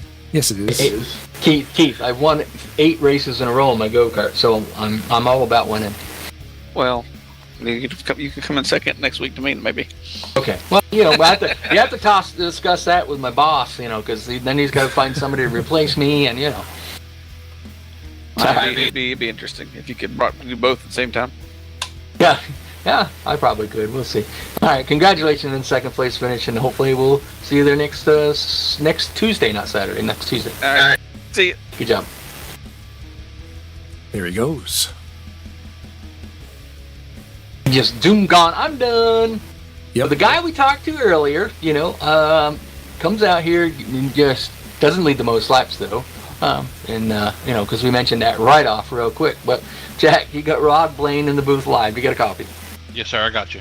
All right. So you come out here. You led. I think it was. Hold on. I can give you that information. You led 26 laps. That is tied with Miguel Figueroa, but you did not beat Keith Hughes with his 44 laps. What happened there? I took a couple chances early on some pit strategy that didn't work out and kept me in the back, and it just took me a while to work my way back to the front. And then a couple times I got there and had the speed to get to the lead, it just cautions fell at the wrong time and just kept me from taking the lead until the very end of the race there. Yeah, we had quite a few less cautions than I expected. Really, 12 cautions still, over the night. But all in all, it was a pretty decent race. We did have some green flag runs, and I noticed that like the first 2 yellow flags, you pulled in 4 tires fuel, hoping probably that we'd have a good long green flag run, and that would move you out to the front. And you're right, didn't really pan out, but I just kept an eye on you a little bit off and on. You kind of kept methodically, slowly but surely working your way up there, doing strategy right, smart racing, and once you did get up there, you just got out front. Once up front, nobody could touch you. And I said I did like the fact about this track; it did have an outside groove. Yeah, definitely. Once I got up there and knew what it was going to take, I saw that Keith was running that middle line and knew that I had to get around him. And if I did get around him, I couldn't let him get back to the top on the outside of me. And so that's why when he was there, I made sure I kept to the top and kept it from him. And thankfully, I was able to work out, and I got the runs that I needed to get it. I thought, Anthony McCurry made the wrong move. He did get on the outside of McCurry there, and as soon as he did, crossed over and just went after you. And I'm like, I don't know if that's a good idea. Figured McCurry would have him covered. He wouldn't be able to get anything done on the bottom there, and he'd be in a world of trouble. Luckily, McCurry got a little loose off from turn 4, and of course, you just ran your line. He couldn't get that run off the bottom to get you, but it was a pretty darn close finish there at the end. Yeah, I think Anthony had a little bit of damage from something earlier in the race, so he was up to speed, but he was just maybe a little bit slower. So he knew he had to do something to try and make something work. He Hail Mary to the wind. But thankfully, I think he was able to hold him up just enough through 1 and 2 on that restart that I was able to get ahead. And he then ended up being beside Keith for those last lap and a half, so it really kind of kept them at bay behind me and just let me run my race and come away with it. This is getting to be kind of like the Jack Merkel kind of series. Did not work out very good at the beginning of the season, but as we talked about earlier, we're getting down to about 8 races, I think it is, or 7 races to go. Last 2 weeks, you padded your points lead, and just keep going. You just got to keep this up, and I think you'll be the back-to-back champion. Yeah, definitely didn't start off great. I think the last few races has been more tracks that have helped me kind of just take it slower, pay more attention, not just be balls to the wall like I was the first half of the season. Kind of slowed it down, taking everything slower, taking it safer, paying more attention to stuff, which is how I probably should have started, but stuff happens. I got 3 races where ended up being bottom 5 off nothing of control of my own, just unfortunate situations and circumstances. So it's nice to be back in the winner's circle. It's nice to be back to how I was last year, and hopefully we can keep it up and get another trophy for the case. The good thing is it's going to be the 6th win of the season. Blaine, do you have any questions for Jack?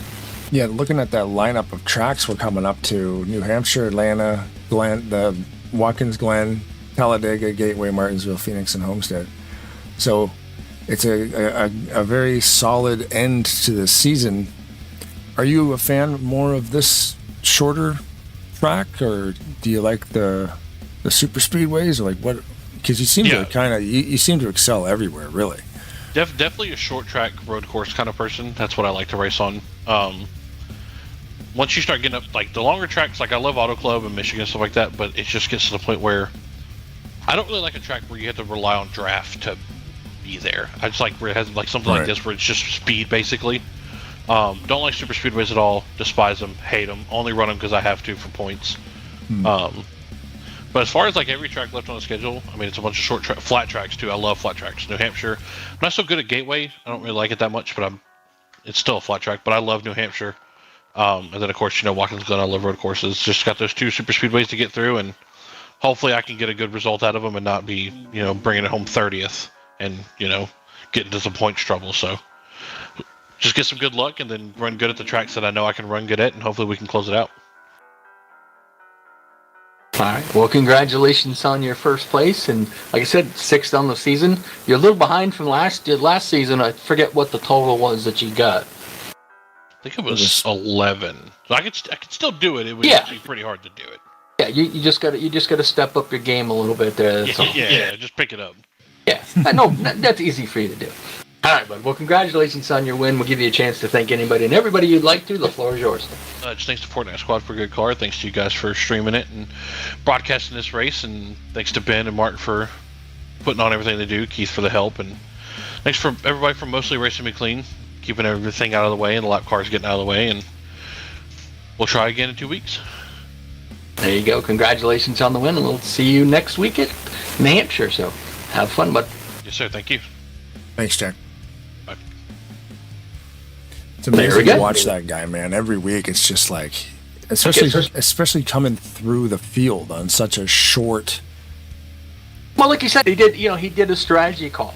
We saw him doing it, and I get it. He was thinking and hoping that it would be a longer green flag run and that would pay dividends, and it just didn't work out that way. So, he just decided, well, gonna work my way to the front. Did that, got out there out front. Once he got the lead, he never looked back. So it's almost like I've said it before. We almost need a time lapse because there's 32 guys on the grid tonight, and to get through that and keep the car clean, and then win the thing, it's kind of. I mean, that's what racing is. Obviously, it's just knowing where to go. Like he's really good at predicting. I don't like a lot of these guys, so Merkel was qualified third, ended first, but I mean, he was to the back of the pack a couple of times and made his way back through it again. So, and, of course, Lamas finishing in 5th from 32nd. He's no stranger to that either. He just likes navigating all the other drivers. But he's, for whatever reason, he likes the challenge of it. I mean, I get it. I think it's great. And to me, I always think that the way these leagues should be set up is by points. I don't know if it definitely would be the smartest way to do it over here, but then again, it would be fun to watch. But, to me, you take, so we got Jack Merkel in the lead. You got we'll say there's 40 cars out there every week. The 40th place car should be the guy that previously won the week before, and then you take the 39th place, and then you put the highest in points, and then you just do that forward. You know what I mean? And then you have the kind of the little strange things. So, for example, we had Phil Parker here tonight. First time he's been here. Well, then he's going to take over the 40th spot, and then everybody moves forward one. You know what I mean? But you think about it like that. You have the guys with the highest in points, obviously the guys that have had the better year, they have to work their way to the front.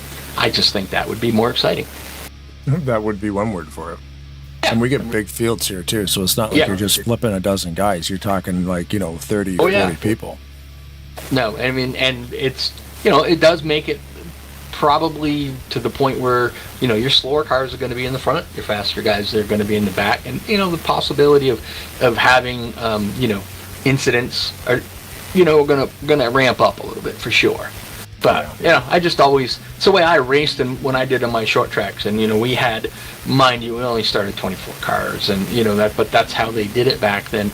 So, you know, if you were up in points, you started in the back every week. It didn't matter, you know, if you finished third, you know, or if you had a bad week, if you were still up in points, you still started in the back. So I kind of like that style. I wish somebody would come up with a way that a league could do that. You know what I mean? You could have a series and you could kind of like type in how everybody's going to qualify so that it would just automatically do it, and then you wouldn't have to do it. We used to do it by playing the kind of, it sounds funny, but the speed game. You know, Blaine, you have to turn on 140. You know, you go out and just go 125 miles an hour. Yeah, constant, you know, 5 mile an hour different for everybody. Yeah. That's what we used to do, and it worked out pretty good. But, you know, I would be neat if somebody could come up with, you know, a program or something that you could put in here that would control that. I think that'd be wild. Yeah, you get like your entry list, and then you can just, you know, the admins can get, okay, everybody's in, cool, rearrange everybody, go to the race, grade up, go. It would be kind of neat if that was a thing, but it's more just calling everybody off pit road and then clearing every black flag on planet Earth. But yeah, well, we've seen them do that too. We've seen leagues do that. That seems to be the most popular way to do it. And quickest, simple, and easiest way once everybody knows where they're supposed to be, and you can get everybody to do it the right way too. So yeah. As you can see there on the schedule, we'll be back here in New Hampshire next week, and that is the return of Austin LaPlante. And of course, another great race here tonight at Richmond. So thanks everybody who is watching, of course, on the YouTube machine, commenting and interacting and subscribing or doing whatever you do. Thank you very much if you're watching it live or after the fact. Either way is greatly appreciated. The High Voltage Racing League, thanks to Ben and all his people for having us in here to call these races. Thanks, of course, to Rod Weston for co-hosting, because, man, I don't know what I would do without you. You'd have a podcast. I don't know. Yeah, I would probably not be doing as well as we are right now. So yeah, thanks a lot, dude. That's you're fantastic. And of course, all the drivers. Again, we're running at Richmond on a Tuesday night, and we got 32 people out here rocking and rolling. So, as always, we'll see you here next week, and we'll be back on Thursday with the Rolling Thunder. They're doing the Tally Challenge on Thursday, and of course ASR on Saturday, and then back here again next Tuesday. So we'll do the thing. If you follow us, we'll see you next time. If the women don't find you handsome, they should at least find you handy. Keep your stick on the ice.